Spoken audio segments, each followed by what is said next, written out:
I'm looking today at Psalm 63, and I'm out near the SS Great Britain, and actually close to one of the working dry docks in Bristol.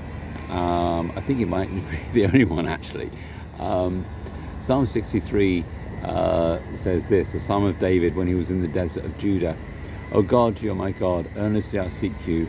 My soul thirsts for you, my body longs for you, in a dry and weary land where there is no water. I've seen you in the sanctuary and beheld your power and glory, because your love is better than life. My lips will glorify you.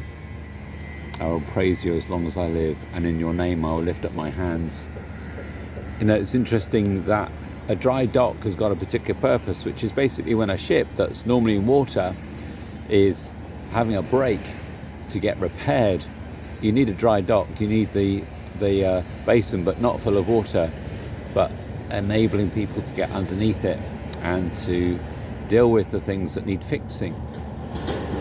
And the dry and weary land, where there's no water, well, that's similar in certain ways. It's maybe the place that God draws us aside to deal with some inner issues, some stuff that would be hidden away, that would be not visible to others, but it's visible to God, and he wants to give us that opportunity. And so it's a tough place. It's clearly a tough place. To be in the desert of Judah for David was a very difficult season.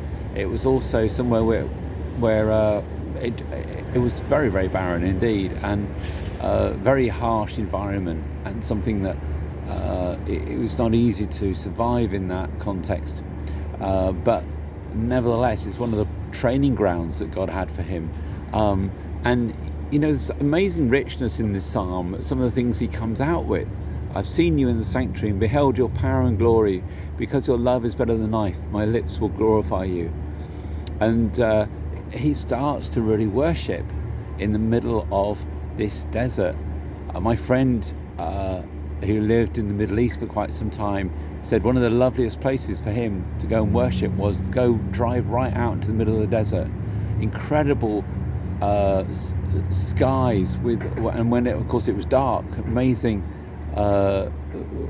sort of canopy of stars and planets, you know, quite outstanding, because there's very, very little light pollution.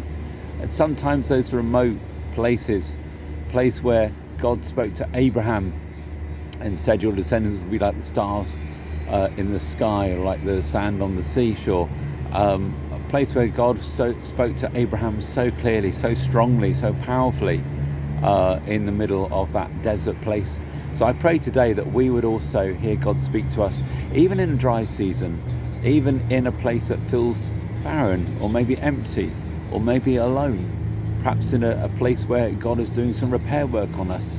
I pray that today we would have that fresh opportunity to allow God to speak to us in the dry place.